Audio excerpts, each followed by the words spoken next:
But let's go back down to Canucks practice, and the team's traveling now as we speak to Dallas. They'll face the Stars tomorrow. Stars 2-1-1, or 2-1-2 to start the season. Tyler Seguin, one of the stars, no pun intended, of the week. No doubt he had the buzzer beater there last week. Just before we get on the Stars here, remember we had Lucas Spies on the show last week, and one of the things he said to us is he wants us, as defensemen, even on the strong side, to go pinching down and attacking pucks in the offensive zone. Now, we heard a lot about Willie Desjardins being an offensive coach, and Spies has said, look, that's going to take some getting used to for me because I was always taught the other way. Here's Daniel Sedin from this morning on figuring out what this new coach wants. Yeah, and I think we realized too what he wants. He wants good practices, sharp practice, and to be able to do that, you got to know the drills. You got to be sharp out there. So I think it's you set your standards in practice, and then you take it over into games. And I think we've been able to do that. Can I work earlier? Yeah. It's good. I mean, we need to be at our best to win these games, and that's it's going to be a good test for us. It's I think you need that as a group, and I think it's good that it comes early on. I think it's perfect test for us. What did you learn from Saturday's game? What did you discuss? No, I think we gave that game away. That's disappointing. I think we gave them the first 2 goals, and then get down 3-on-5 in the second, and they scored that one too. So it's a little unfortunate, but I mean that's going to happen throughout the season. That was Daniel Sedin from after practice today. They had the 3 practices last week in the dark week, 5-day break. Didn't play till Friday, and looked a little sloppy Friday in Edmonton. I think it's fair to say we're not crisp. You can understand why Coach wants a focused practice where everybody's got their head in the game and knows what's what here at this point after the loss to Tampa. Now, it looks like, based on the way they practiced today, that Tom Sestito will continue to be the odd forward out, and that Frank Corrado will watch as well with the injury to Ryan Stanton on defense. Look, whoever plays tomorrow, especially coming off a game where you gave up 2 goals to Stamkos in the first period, he nearly had the Hattie in the first period, and looked every bit the superstar against you.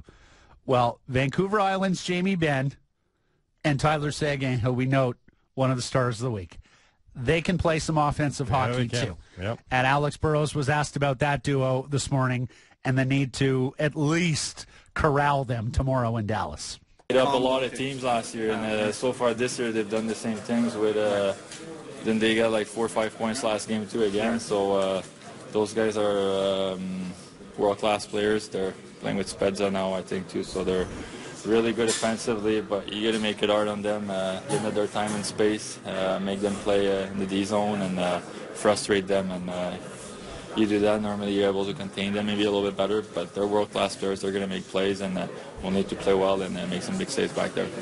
So picking up on what both of them said, you know, there's going to be some breakaways given up in this game probably and all season long. And that's what we've seen with this pinching mentality. You know, we've seen forwards give it away. Yannick Hansen in game number 1. We saw that was after Edler had already pinched. Already pinched. Hansen comes over. We saw the Sedin on the blue line give it away to Stamkos. In the last game, it's going to happen. I wonder if that's going to wear on fans and or the players if the wins. I mean, if you win that game, you're not going to talk about it, right? When you lose the game or lose a point even in that contest, you might start to talk about it. Now, the goalies are the last line of defense. I think the Canucks are pretty confident in both of their goaltenders. So the goalies need to bear down and maybe they're going to have to understand, that from time to time, guys, we're going to need to save. Yeah. And maybe that's asking a little much out of Eddie Lack Saturday against Steven Stamkos. Right off the hop, you get a breakaway first. First shot in 2 weeks. First shot in 2 weeks. It's Stamkos on a breakaway. Yeah. But you look at the way that Dallas played Saturday, and they lose a home game to Philadelphia, like 6-5. Come out of the first, you're down 2-1. Come out of the second, you're up 4-2. Go in overtime, you're tied at 5. Sure enough, give up the OT winner to Claude Giroux. there could be some goals tomorrow. Yeah, absolutely. I'm excited to see this game. I'll say the game Saturday against Tampa was fun. There was open ice. There was nice passing. There was end-to-end. It was a pretty game from an aesthetics point of view if you like offensive hockey. Which is so funny. I would think that tomorrow you've got a chance for something similar.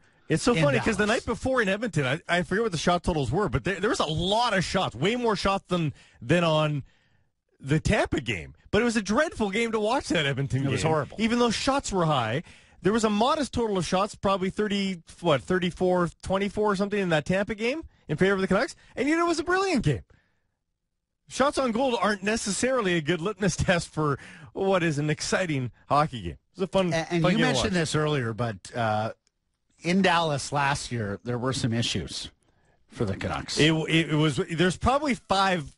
Some defense issues for the Canucks. Oh, it was a horrific game. Keeping the puck out of. Horrific game. That's the one late. You mean the one that was late in the season when there was still, the outside shot. Can they make the playoffs? And they go into Dallas in a game that you needed to see some effort, some want to. Yeah. And they leave with their tails tucked between their legs after giving up a whole whack of goals. Remember coming out of the Olympics, they needed to have a decent start. That's right. They went win, draw, I think, right off the bat, and you thought, okay. And then they lost a couple, and then it came down to that Arizona, then Phoenix, and Dallas game. They lost 1-0 to the Coyotes, and then you thought, okay. In maybe the ugliest game ever played. Yeah, and then it was basically, even though it wasn't down to the math yet, it was just one of those moments where you just knew, if they don't win this game against a team they were competing for a wild card, it is over. Or at least get a point. Yeah. It is over. And they lost 6-1. It was 3-0 after the first. Yeah, they were dreadful. Dreadful. So, for those who remember that one, a chance for redemption tomorrow against the Stars team that has some former Canucks in the lineup.